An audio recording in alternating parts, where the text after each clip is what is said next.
اور اس وقت کی سب سے بڑی خبر یہ ہے کہ امریکی صدر ڈونلڈ ٹرمپ مشکل میں پھنس چکے ہیں۔ اب ان کے پاس مزید آپشن نہیں بچا ہے ایران پر حملہ کرنے کا۔ امریکہ کا ایک قانون ہے کہ امریکی صدر امریکی کانگریس کی منظوری کے بغیر صرف 60 دنوں تک ہی جنگ لڑ سکتا ہے۔ اگر 60 دنوں سے زیادہ جنگ چلتی ہے تو امریکہ کے لیے ضروری ہے امریکی کانگریس سے اپروول لینا، منظوری لینا، اور ابھی تک ٹرمپ کو منظوری نہیں مل سکی ہے۔ اور اس لیے دنیا بھر کی میڈیا میں اس وقت یہ تجزیہ چل رہا ہے کہ ٹرمپ کو سب سے زیادہ مشکل وقت کا سامنا ہے اور 3 آپشن بچا ہے ٹرمپ کے پاس۔ ان 3 میں سے ایک کو ہی اپنانا ہوگا، اس کے علاوہ کوئی اور آپشن امریکی صدر کے پاس نہیں بچا ہے۔ امریکی صدر نے سیز فائر کی جو ٹائم لائن طے کر رکھی ہے وہ ٹائم لائن بھی 1 مئی کو پوری ہو رہی ہے، کیونکہ امریکی صدر نے جب دوسری مرتبہ سیز فائر کو ایکسٹینڈ کیا تو کہا کہ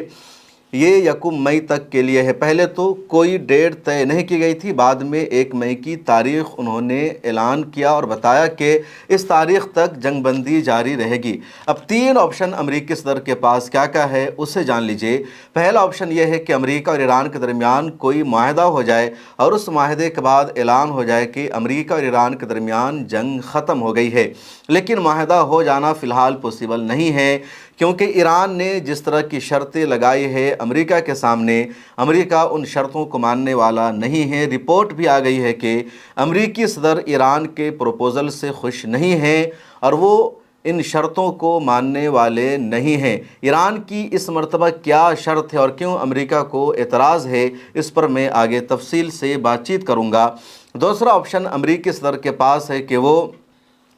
ایران کے ساتھ جنگ کو جاری رکھے، لیکن ایران کے ساتھ جنگ کو جاری رکھنے کے لیے، ایران میں گراؤنڈ انویژن کرنے کے لیے، ایران پر مزید حملہ کرنے کے لیے اب ضروری ہو گیا ہے امریکی کانگریس سے منظوری لینا۔ جو وار ریزولوشن ہے اس کا امریکی پارلیمنٹ سے منظور ہو جانا، اور ابھی تک پچھلے 60 دنوں میں نہیں ہو سکا ہے۔ امریکی پارلیمنٹ میں کئی مرتبہ ریزولوشن آیا، قرارداد آئی، لیکن وہ قرارداد امریکی پارلیمنٹ سے منظور نہیں ہو پائی ہے۔ رپورٹ یہ ہے کہ 1 یا 2 دن میں دوبارہ امریکی کانگریس میں وار ریزولوشن پیش ہونے والی ہے، اور امریکی صدر ڈونلڈ ٹرمپ کی جو پارٹی ہے ریپبلکن، اس کی طرف سے پوری کوشش کی جائے گی کہ وہ ڈیموکریٹس کے ارکان سے بات چیت کرے اور ایسا وار ریزولوشن پاس ہو جائے جس میں امریکہ کو باضابطہ ایران پر حملہ کرنے کی، گراؤنڈ انویژن کی اجازت مل جائے، لیکن اس کے امکانات نظر نہیں آ رہے ہیں،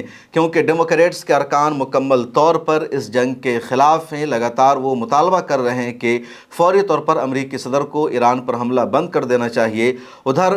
امریکی صدر کی جو پارٹی ہے ریپبلکن، اس کے ارکان بھی زیادہ تر اس جنگ کے خلاف ہے۔ خود امریکی صدر کی ٹیم کے جو لوگ ہیں جن کو امریکی صدر نے مختلف عہدوں پر فائز کیا تھا، انہوں نے بھی اب ریزائن کرنا شروع کر دیا ہے، اور اس لیے کہا جا رہا ہے کہ ٹرمپ نے ایران میں رجیم چینج کرنے کا اعلان کیا تھا، لیکن خود امریکہ میں رجیم چینج ہو رہی ہے۔ اب تیسرا آپشن امریکی صدر کے پاس یہ بچتا ہے کہ اگر 1 مئی کو سیز فائر کی ٹائم لائن پوری ہو جاتی ہے اور کوئی معاہدہ نہیں ہو پاتا ہے، ادھر امریکی کانگریس سے بھی اپروول نہیں مل پاتا ہے ایران کے ساتھ جنگ لڑنے کا، تو پھر امریکی صدر امریکہ کی فوج ایران پر حملہ کرے گی، یہ جنگ آگے جاری رہے گی، اور اس صورت میں امریکی صدر کو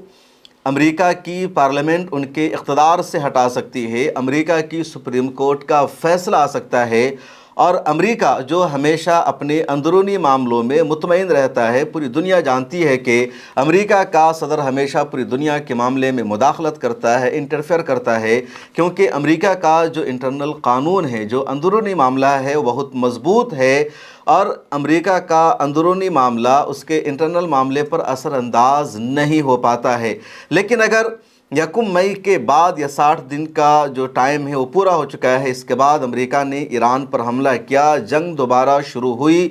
تو امریکہ کی انٹرنل لڑائی بہت بڑی ہو جائے گی اور امریکی عوام اس مرتبہ آپس میں ہی لڑے گی۔ ایک گروپ وہ ہوگا جو امریکی صدر کو اقتدار سے ہٹانے کی جد و جہد کرے گا، قانونی شکنجہ کسا جائے گا۔ دوسری طرف امریکی صدر کی کوشش ہوگی کہ وہ اپنے عہدہ پر باقی رہیں، وہ اپنے لوگوں کو لگائیں گے اور امریکہ ہو سکتا ہے خانہ جنگی کا شکار ہو جائے، افراتفری کا شکار ہو جائے، امریکی صدر کو ان کے عہدے سے ہٹایا جائے۔ اس کے امکانات ظاہر کیے جا رہے ہیں، اس طرح کا تبصرہ اور تجزیہ بھی کیا جا رہا ہے، اور پھر بات وہی ہوگی کہ امریکہ نے ایران میں رجیم چینج کرنے کا منصوبہ بنایا تھا، ادھر پتہ چلے گا کہ خود امریکہ میں حکومت بدل گئی ہے۔ ٹرمپ سے ان کی صدارت کی کرسی مدت پوری ہونے سے پہلے ہی چھین لی جا سکتی ہے۔ بار بار دانشوران کی طرف سے اس طرح کی بات کہی جا رہی ہے۔ اب جو پہلی شرط ہے ایران کی، اور جس شرط کی بنیاد پر امریکہ اور ایران کے درمیان معاہدہ نہیں ہو سکتا، اس کو سمجھیے۔ ایران نے جو دوبارہ امریکہ کو سیز فائر کے لیے پروپوزل بھیجا ہے تاکہ اس کی بنیاد پر دوسرے راؤنڈ کی بات چیت ہو سکے، اس میں ایران کی طرف سے پہلے یہ کہا گیا کہ ایران ابنائے ہرمز کھولنے کے لیے تیار ہے، لیکن ایران کے ابنائے ہرمز کو کھولنے کا مطلب یہ نہیں ہوگا کہ پہلے والی پوزیشن میں اسٹریٹ آف ہرمز چلا جائے گا، بلکہ جو بھی جہاز اسٹریٹ آف ہرمز سے گزرے گا، ایران کے کوڈینیشن سے وہ جہاز گزرے گا، ایران ان جہازوں سے ٹیکس وصول کرے گا اور اسٹریٹ آف ہرمز کا کنٹرول ایران کے ہاتھوں میں رہے گا۔ ایران ان شرطوں کے ساتھ اسٹریٹ آف ہرمز کو کھولنے کے لیے آمادگی ظاہر کر رہا ہے۔ امریکی صدر کا کہنا ہے، امریکہ کے فورن منسٹر مارکو روبیو کا بیان بھی سامنے آیا، جس میں ان کا کہنا ہے کہ اس طرح کی شرطوں کے ساتھ ابنائے ہرمز کو اوپن کرنے کا مطلب اوپن کرنا نہیں ہے، یہ تو ایران کا کنٹرول ہی رہے گا، اور ہم ان شرطوں کے ساتھ ایران کی اس تجویز کو، ایران کی اس پروپوزل کو ریجیکٹ کرتے ہیں۔ ایران کا دوسرا پروپوزل یہ ہے کہ بات چیت کا، سیز فائر کا جو دوسرا راؤنڈ ہوگا تو فی الحال یورینیم انریچمنٹ پر بات چیت نہیں ہوگی، اگلے مرحلے میں اس پر بات چیت ہوگی، اور امریکہ کہہ رہا ہے کہ بات چیت اسی وقت کامیاب ہو سکتی ہے جب پہلے مرحلے میں ہی ایران اپنے نیوکلیئر پروگرام پر سرنڈر کرے اور یورینیم انریچمنٹ کو امریکہ کے حوالے کر دے، اور ایران نے دونوں جگہ پیچ پھنسا دیا ہے، اس لیے یکم مئی تک کوئی رزلٹ سامنے آنے والا نہیں ہے۔ ٹرمپ کی اپنے ملک میں مشکل بڑھنے لگی ہے۔ ادھر روس اب کھل کر ایران کے ساتھ آ گیا ہے، یہ خبر آپ جان چکے ہیں، 2 دن سے تصویریں سامنے آ رہی ہے کہ ایران کے وزیر خارجہ عباس عراقچی کی روس کے صدر ولادیمیر پوتن سے براہ راست ملاقات ہوئی ہے، بات چیت ہوئی ہے، اور عباس عراقچی کا روس کا دورہ بڑا کامیاب رہا، جہاں 1.5 گھنٹے تک پوتن اور عراقچی کے درمیان بات چیت ہوئی اور دونوں دیشوں کا پورا ڈیلیگیشن موجود تھا۔ اور جو سب سے اہم بات وہ یہ کہ روس کے صدر کے ساتھ جو افراد اس بات چیت میں موجود تھے، اس میں روس کے فورن منسٹر کے ساتھ ساتھ ایک نام سب سے زیادہ اہم ہے، ریگو کوسٹیوکوف کا۔ یہ نام سب سے اہم اس لیے ہے کیونکہ یہ روس کی سب سے اہم ملٹری انٹیلیجنس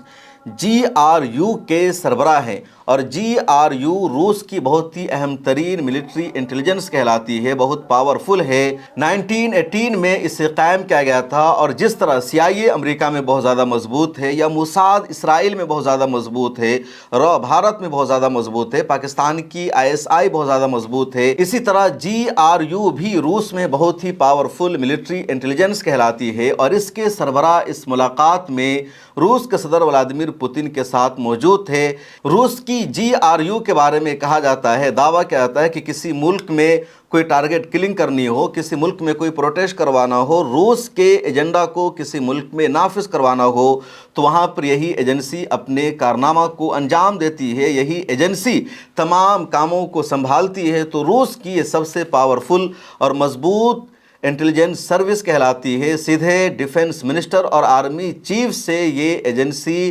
ہدایات اور ڈائریکشن لیتی ہے، اور ان کے صدر کا عباس عراقچی کی میٹنگ میں ہونے کا مطلب یہ ہے کہ پچھلے دنوں جتنی رپورٹ سامنے آئی ہیں وہ سب سچ ہے کہ ایران نے امریکہ کے فوجی اڈوں پر حملہ کیا، یا اسی طرح ایران نے چن کر امریکی فوجوں کو گلف میں نشانہ بنایا، تو تمام انفارمیشن ایران کو روس کی طرف سے مل رہی تھی۔ اس کے علاوہ ملٹری انفارمیشن بھی روس نے براہ راست ایران کو دی تھی، اور جب یہ تصویر سامنے آ گئی ہے، اس کے بعد میڈیا میں لگاتار یہی تبصرہ ہو رہا ہے کہ اس جنگ میں روس پہلے سے زیادہ کھل کر ایران کے ساتھ آ گیا ہے، اور اگر دوبارہ دونوں دیشوں میں جنگ شروع ہوتی ہے تو روس پہلے سے زیادہ ایران کو سپورٹ کرے گا، انفارمیشن میں، ملٹری میں، ایئر فورس میں، دوسری چیزوں میں۔ ایک بات یہ بھی سامنے آ رہی ہے کہ اس وقت ایران کی ایئر فورس سب سے زیادہ کمزور ہے، اور ایک خفیہ معاہدہ ہوا ہے روس اور ایران کے بیچ میں۔ ایران کی ایئر فورس کو مضبوط کرنے کے لیے کہا جا رہا ہے کہ روس اپنا S-400